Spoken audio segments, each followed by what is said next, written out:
Radhe Radhe. My channel में आपका स्वागत है। आज की इस वीडियो में हम सीखेंगे फंक्शन क्या है, इसके हम कई तरह के एग्जांपल्स भी करेंगे और मैं लास्ट में आपको क्वेश्चंस भी दूंगी इस पर बेस्ड, तो जिससे आपको ये कॉन्सेप्ट और अच्छे से समझ में आ सके। तो चलिए स्टार्ट करते हैं। और इससे पहले मैंने आपको बताना चाहूँगी कि सेट थ्योरी पर एक प्लेलिस्ट बना रखी है जिसको आप विजिट कर सकते हैं अगर आपने अभी तक उसको विजिट नहीं किया है तो। और चैनल पर अगर आप नए हैं तो चैनल को सब्सक्राइब कर लीजिए, बेल आइकन को प्रेस कर लीजिए, जिससे आपको आने वाली वीडियो का नोटिफिकेशन सबसे पहले मिल सके। और अगर वीडियो अच्छा लगे तो लाइक करें, कमेंट करके बताएं मुझे आपको वीडियो कैसा लगा, और शेयर ज़रूर करें जिससे दूसरों की भी हेल्प हो सके। तो चलिए स्टार्ट करते हैं। फंक्शन क्या है, देखिए अगर ए और बी दो सेट्स हैं तो फंक्शन क्या होता है, एक रूल होता है ए से बी में जो लागू होता है। ए जो है एक इनपुट की तरह काम करता है और जो बी है वो आउटपुट सेट होता है। तो एफ एक रूल है, एक मैपिंग है। तो ये कैसी मैपिंग है, देखो मैं आपको इसको डेफिनेशन से पहले समझाती हूँ और फिर आपको डायग्राम की हेल्प से समझाऊंगी। तो फंक्शन जो है एक मैपिंग है। A function F is a mapping और a rule from a set A to a set B. जैसे मैंने यहाँ बना रखा है ए सेट से लेके बी सेट तक, लेकिन कैसा, क्या कंडीशन है ये समझना बहुत इंपॉर्टेंट है कि such that each element of A has a unique image in set B. क्या मतलब है यहाँ पे, ईच एलिमेंट ऑफ ए, ये समझना है कि ए का हर एलिमेंट एक तो यूज़ होगा, कोई भी फ्री नहीं बैठेगा ए में। तो ईच एलिमेंट ऑफ ए के हर एलिमेंट की क्या होगी, एक यूनिक इमेज होगी। जो बी में जो बी में एलिमेंट्स हैं उनमें क्या होगी, एक यूनिक इमेज होगी। तो ये हम यहाँ समझते हैं। जैसे मान लीजिए मैंने देखा कि एक सेट ए है, दूसरा सेट बी है, इसमें कुछ एलिमेंट्स यहाँ लिखे हुए हैं और हमने मैपिंग ली है। मैंने 4 तरीके से यहाँ डायग्राम बनाया हुआ है ना। अब हमने यहाँ पे क्या लिखा था, ईच एलिमेंट ऑफ ए का हर एलिमेंट यूज़ हो, कोई फालतू नहीं बैठेगा, लेकिन यहाँ पे तो 3 फालतू बैठा हुआ है, तो इसका मतलब ये मैपिंग ही नहीं है। ठीक है, मैपिंग के लिए क्या होना चाहिए, ए का हर एलिमेंट यूज़ होगा, तो ये तो मैपिंग ही नहीं है। यहाँ पे देखो ए का हर एलिमेंट यूज़ हो रहा है, यहाँ पे भी हो रहा है, यहाँ पे भी हो रहा है, लेकिन और क्या खास बात होनी चाहिए, हैज़ अ यूनिक इमेज, उसकी इमेज यूनिक होनी चाहिए। तो देखिए यहाँ पे 1 की इमेज क्या है, 5, ठीक है, यूनिक है। 2 की इमेज क्या है, 5 भी है, 10 भी है, तो 2 की 2 इमेजेस हैं, 2 नहीं हो सकती, कैसी होगी, यूनिक होगी। ये वर्ड आपको याद रखना है। तो उसका मतलब ये मैपिंग नहीं है। मैपिंग के लिए क्या होना चाहिए, ए का हर एलिमेंट यूज़ होना चाहिए और हर एलिमेंट की यूनिक इमेज होनी चाहिए। तो ये तो नहीं होगा। फिर अब यहाँ देखते हैं, ए की इमेज कितनी है, 5 है, 2 की इमेज 10 है, 3 की इमेज 10 है। भले इनकी सेम इमेज है लेकिन है तो यूनिक इमेज ना। 2 सिर्फ 10 पे जा रहा है और 3 भी सिर्फ 10 पे जा रहा है, तो ये ठीक है, ये फंक्शन की डेफिनेशन को फॉलो कर रहा है। यहाँ देखें तो 1 5 पे जा रहा है, 2 10 पे जा रहा है, 3 5 15 पे जा रहा है। तो ये ए का हर एलिमेंट यूज़ हुआ और हर एलिमेंट की एक इमेज है, तो इसका मतलब ये भी जो है वो फंक्शन है। ठीक है, तो इस तरह से हम देखते हैं फंक्शन के लिए क्या होना चाहिए, हर एलिमेंट की यूनिक इमेज होनी चाहिए। और आप इसको ऐसे भी समझ सकते हो कि ए से बी में अगर हम जा रहे हैं ना, तो ए को मान लो ए जो है वो सेट है डॉटर्स का और बी जो है सेट है उनकी मदर्स का। तो हर डॉटर की तो एक ही मदर होगी ना।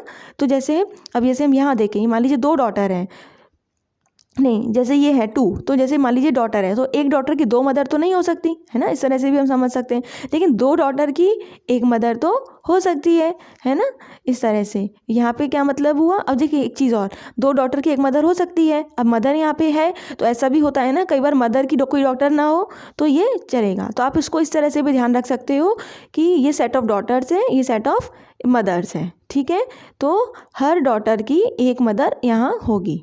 ओके, इस तरह से हम इसको समझ सकते हैं। अब देखिए यहाँ पे ध्यान देने की, मैंने यहाँ पे कुछ पॉइंट्स लिखे हैं, फिर हम एग्जांपल्स की तरफ मूव करेंगे अभी। तो यहाँ पे देखिए कि जो फंक्शन है वो एक तरह से क्या है, it is a collection of ordered pair. जैसे हमने कहा 1 1 पे मैप हो रहा है, 2 4 पे हो रहा है, 3 9 पे हो रहा है, तो हम इसको एज अ ऑर्डर्ड पेयर लिख सकते हैं कि 1 1 फिर 2 4 3 9। ठीक है, मतलब 1 की इमेज 1, 2 की इमेज 4, 3 की इमेज 9। ओके, ऐसे भी हम समझ सकते हैं। अब एफ जो है सबसेट होता है Cartesian product or cross B, A cross B का। जब मैंने आपको रिलेशन पढ़ाया था तो उसमें बताया था कार्टेशियन प्रोडक्ट, उसमें क्या होता है, सारे ऑर्डर्ड पेयर्स आते हैं ए क्रॉस बी के। तो एफ में भी तो ऑर्डर्ड पेयर है ना, लेकिन कुछ है, क्योंकि कुछ कंडीशन सेटिस्फाई होनी चाहिए। So this is subset of A cross B. अच्छा, अब कोई ऑर्डर्ड पेयर है एक ए कॉमा बी, दूसरा ऑर्डर्ड पेयर है ए कॉमा सी। अब इसका क्या मतलब हुआ कि ए बी पे जा रहा है और ए सी पे भी जा रहा है ना। अगर ए डॉटर है तो बी जो है इसकी मदर हो गई और सी भी ए की मदर है, तो ए की बचेगी तो ए की मदर होगी ना। इसका मतलब क्या हो गया, जो बी है वो सी के ही बराबर है, तो बी इक्वल टू सी। तो हमें ये पता होना चाहिए। ओके, अच्छा अब चलिए आगे चलते हैं। अब इसमें हमें कुछ टर्म्स पता होने चाहिए, जैसे कि मैंने यहाँ लिखा है डोमेन, कोडोमेन एंड रेंज। अब इसको समझते हैं ये क्या है। जैसे हमारी मैपिंग मान लीजिए सेट ए से सेट बी में हो रही है, ठीक है। तो जो जिससे हमने जो हमारा इनपुट वाला डोमेन है ना, जैसे ए, तो यही ए इनपुट वाला जो सेट है यही हमारा क्या कहलाता है, डोमेन। तो यहाँ पे डोमेन क्या हो जाएगा, ए में क्या क्या है एलिमेंट, 1 2 3 4। ओके, तो डोमेन मतलब जहाँ से मैपिंग स्टार्ट हो रही है ना। अच्छा, कोडोमेन जिसमें जा रहे हैं, ए से बी में मैपिंग जा रही है, तो जो बी है वो क्या हो गया आपका कोडोमेन, बिकॉज हम मैप कर रहे हैं ए से बी में। ठीक है, अब बात आती है रेंज की। ये बहुत इंपॉर्टेंट है। रेंज का मतलब है इस कोडोमेन के, इस बी के वो एलिमेंट जो कि क्या है, इमेजेस हैं ए के एलिमेंट की। जैसे यहाँ पे कौन कौन सी इमेजेस है, देखो 1 है एक इमेज एलिमेंट, और 4 है, 5 है, 7 है। क्या क्या है, 1 4 5 और 7, बाकी तो खाली बैठे हुए हैं, है ना। तो जो खाली बैठा है उसको नहीं लेना है। रेंज में कौन आएंगे, जो क्या है इमेजेस हैं ए के एलिमेंट्स की, है ना, जिनकी प्री इमेजेस यहाँ पर हैं, तो वो क्या हो जाएगी, रेंज। ओके, तो कंप्लीट तो ये कोडोमेन कहलाता है, और रेंज जिसके वो एलिमेंट्स हैं जिनकी कुछ प्री इमेजेस यहाँ पर हैं। ओके, तो हम ये भी कह सकते हैं यहाँ पे कि जो रेंज होती है, हम ये कह सकते हैं कि जो रेंज होती है वो क्या होती है, सबसेट होती है किसका, कोडोमेन का। ठीक है, वो क्या होती है, इसका सबसेट होती है। अगर सारे एलिमेंट कवर हो जाते हैं तो ये इक्वल हो जाती रेंज कोडोमेन की, नहीं है तो उसका प्रॉपर सबसेट हो जाएगी।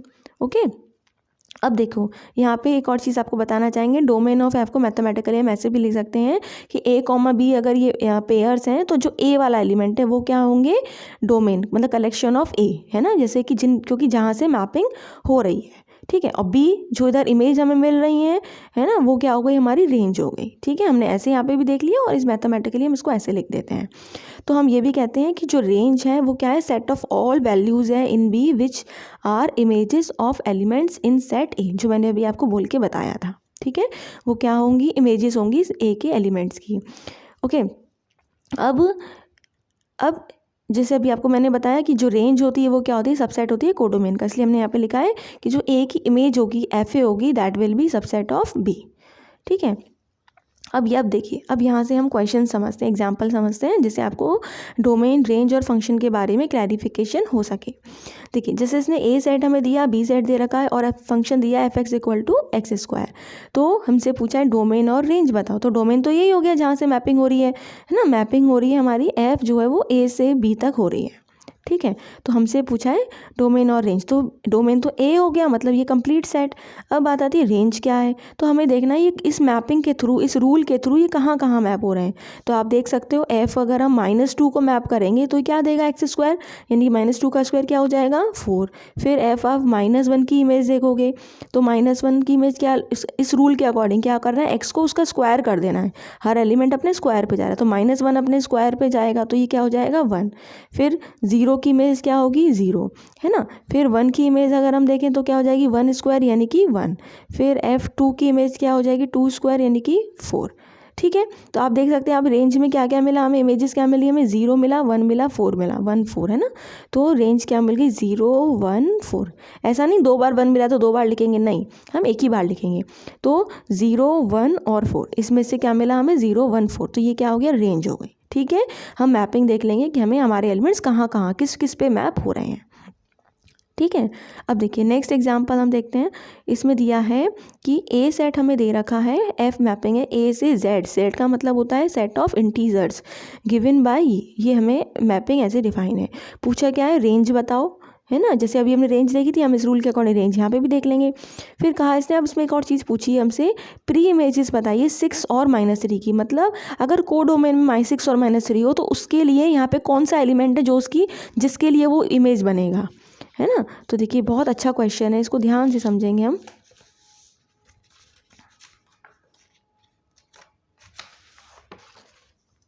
देखिए, तो मैंने यहाँ पे लिख लिया, पहले अपना सेट ए लिख लिया, फंक्शन मैपिंग लिख ली।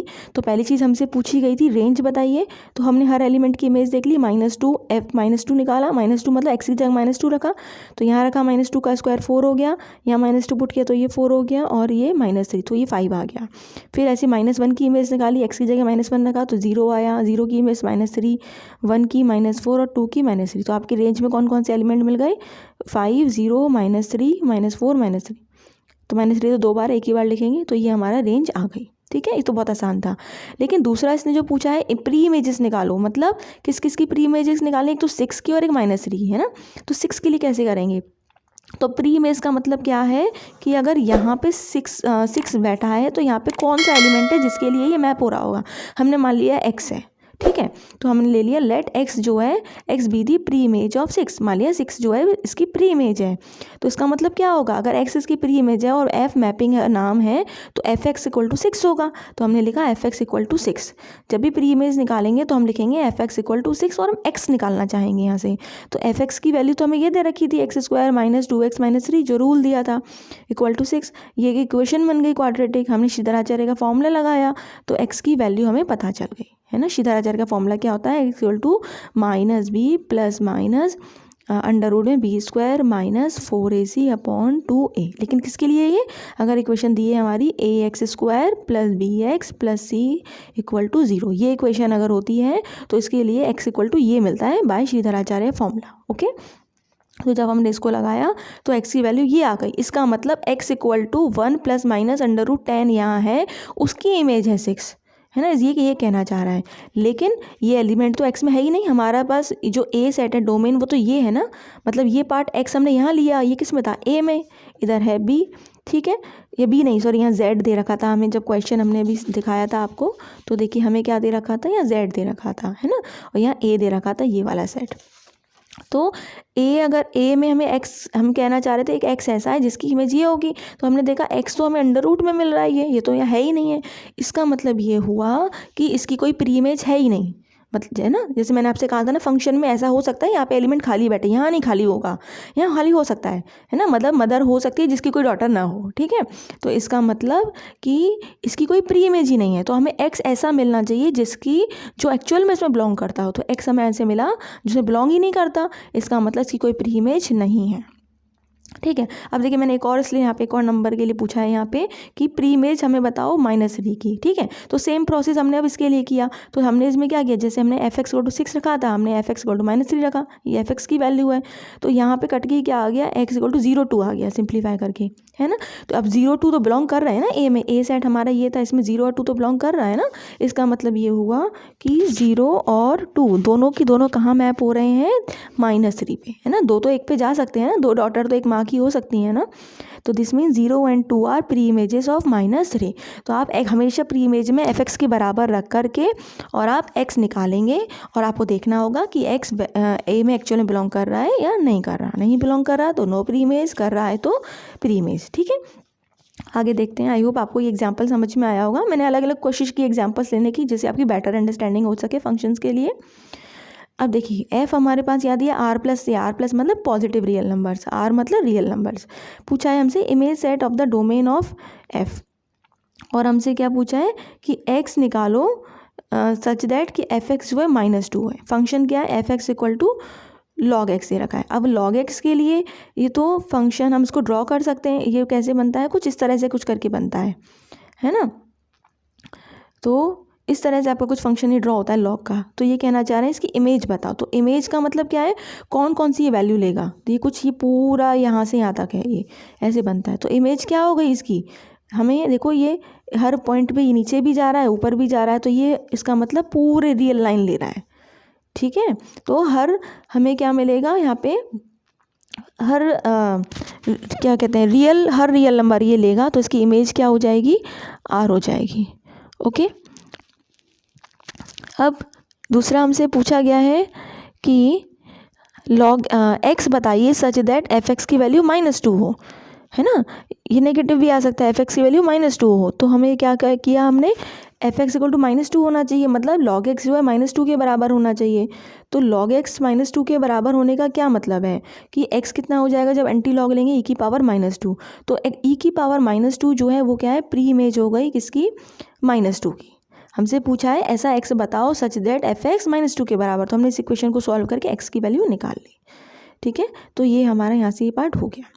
और एक बार फिर से बता देती हूँ, ये r एक बार कैसे आया, आपने क्या देखा, ग्राफ देख लिया। क्योंकि एक तरह से आप ये समझ लीजिए, जब भी हम ग्राफ ड्रॉ करते हैं ना, जैसे मान लीजिए हमने ये वाला ग्राफ ड्रॉ किया y = x², तो ये जो x है एक्स के करस्पॉन्डिंग ही तो हमें मिल रहा है ये पैराबोला। तो ये जो है ये डोमेन का काम करेगा, जो इमेज सेट होगा यानी कि जो वाई एक्सिस पे जितनी वैल्यूज़ ली जाएंगी वो रेंज का काम करेगा। तो ये तो पूरा ले रहा है ऊपर से नीचे तक, तो इसलिए रेंज इसकी पूरी कवर हो गई, इसलिए पूरा आर हो गया। अब जैसे पैराबोला का हम केस हम देखें तो इसमें सिर्फ ऊपर के एलिमेंट्स ही काउंट हो रहा है, नीचे के नहीं आ रहे है ना। तो इसमें जो उसकी रेंज हो गई वो ऊपर वाली हो गई, 0 और उससे ऊपर, ठीक है।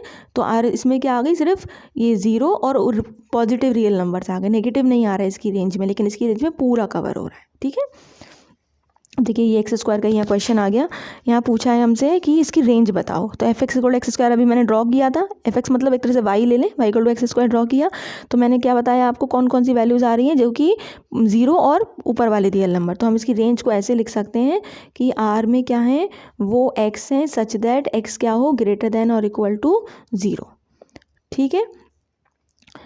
ओके, पॉजिटिव नंबर्स आ रहे हैं, ठीक है। या हम इसको ऐसे भी लिख सकते थे, आर प्लस यूनियन 0, मतलब आर प्लस मतलब पॉजिटिव रियल नंबर और 0, ठीक है। अब इसमें कौन कौन से आएंगे, इसमें कौन कौन से एलिमेंट आएंगे, साइन एक्स में। साइन एक्स आप जानते हो, साइन एक्स की रेंज तो 0 से 1 के बीच में ही लाई करती है, क्योंकि साइन एक्स का ग्राफ कैसे बनता है, इसका ग्राफ कुछ ऐसे बनता है, ऐसे करके बनता है, ठीक है। तो ये वाई एक्सिस से पॉइंट कहाँ से ले रहा है, यहाँ से लेके सिर्फ यहाँ तक, ये है 1 और ये है -1। तो ये कौन से आ रहे हैं, -1 से 1 के बीच के एलिमेंट हमेशा वाई एक्सिस पे देखेंगे रेंज के लिए। तो एक्स सच दैट, वो एक्स है सच दैट आपका एक्स जो मॉड एक्स है वो क्या है, या एक्स सच दैट एक्स जो लाई कर रहा है -1 से, मॉड नहीं लाएगा, -1 से 1 के बीच में, ठीक है। तो इसमें ये एलिमेंट आ जाएंगे, एक्स वो एक्स आएंगे जिसमें एक्स जो होगा -1 से 1 के बीच में लाई करेगा, ये इसकी रेंज हो गई। अब इसमें देखें एच एक्स में एक्स स्क्वायर प्लस 1, तो एक्स स्क्वायर प्लस 1 कैसे आएगा कि एक्स स्क्वायर के लिए तो मैंने अभी ऐसे बना दिया पैराबोला, एक्स स्क्वायर प्लस 1 क्या होगा, ऊपर शिफ्ट हो जाएगा, है ना। तो इसमें क्या आएंगे, इस तरह से शिफ्ट हो जाएगा। तो इसमें क्या आएंगे, वो एलिमेंट आएंगे जो 1 और 1 से ऊपर हो, है ना। ये पूरा कवर हो जाएगा, क्योंकि पैराबोला ऐसे बढ़ता जाएगा।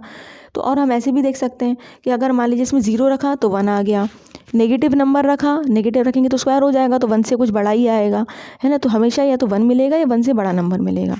तो हमें कौन कौन से सेट एलिमेंट मिलेंगे, वो एक्स मिलेंगे सच दैट कि जो एक्स जो होगा वो ग्रेटर देन इक्वल टू 1 होगा, ठीक है। तो थर्ड वाले पे हमें ये मिलेगा। ओके, आई होप आपको समझ में आया होगा। तो अगर हम थोड़ा कुछ फंक्शन ऐसे हो जो उनको ग्राफिकली ड्रॉ करके कर सकते हैं तो बहुत ईजी हो जाता है। नेक्स्ट देखिए, show that F G X equal to ये is not a function, function ही नहीं है ये कह रहे हैं। कैसे नहीं, हम देखें। अब देखो प्रॉब्लम कहाँ आती है, जब यहाँ सेम है, देखो अब यहाँ 2 पुट कर, ये कह रहा है जब x की वैल्यू 0 से 2 के बीच में होगी तो इसकी वैल्यू एक्स स्क्वायर है, 2 से 10 में होगी तो उसकी वैल्यू 3x है। तो हम 2 पे हमने चेक किया, इस वाले 2 पे, तो जब x इक्वल 2 लेंगे तो यहाँ 2 पुट करें तो कितनी वैल्यू मिलेगी 4, तो g2 इक्वल टू हो गया 4। लेकिन अगर यहाँ देखें तो यहाँ फिर से 2 है, इक्वालिटी भी है ना। तो अगर हम इसका मतलब 2 पुट करें इसमें तो उसके अकॉर्डिंग क्या हो जाएगा, 3 इंटू 2 यानी कि 6, तो g2 इक्वल टू हो गया 6। तो g की वैल्यू 2 पे 4 भी है 6 भी है। हमने क्या पढ़ा था कि यूनिक इमेज होनी चाहिए, है ना। और वैसे भी एक डॉटर की एक ही मदर होगी, 2 तो नहीं हो सकती, तो उसका मतलब फंक्शन नहीं है। तो g is not a function, ठीक है। लेकिन मान लीजिए यहाँ पे इक्वालिटी का साइन नहीं होता तो कोई प्रॉब्लम नहीं होती, ठीक है। तो फंक्शन था, लेकिन अभी ये फंक्शन नहीं है। ओके, आई होप आपको ये क्वेश्चन 5 क्वेश्चन समझ में आए होंगे। अब देखिए आगे मैंने आपके लिए कुछ यहाँ पे क्वेश्चंस लिखे हुए हैं, आप इनका स्क्रीनशॉट ले लीजिए। ये यहाँ पे आपके देखिए ये 4 क्वेश्चंस हैं और इसके बाद इनके आंसर्स भी नीचे दिए हुए हैं, ठीक है। तो आप इनको ज़रूर सॉल्व कर लीजिएगा, जिससे आपको बेटर कॉन्फिडेंस आएगा रेंज निकालने में, प्री इमेजेस निकालने में, ये चेक करने में कि फंक्शन है भी या नहीं है। ओके, आई होप आपको वीडियो अच्छा लगा हो। अच्छा लगा हो तो लाइक करें, कमेंट करके मुझे ज़रूर बताएं, मुझे मोटिवेशन मिल सके। और चैनल को अभी भी सब्सक्राइब नहीं किया, सब्सक्राइब कर लीजिए, बेल आइकन को प्रेस कर लीजिए। Take care, Radhe Radhe.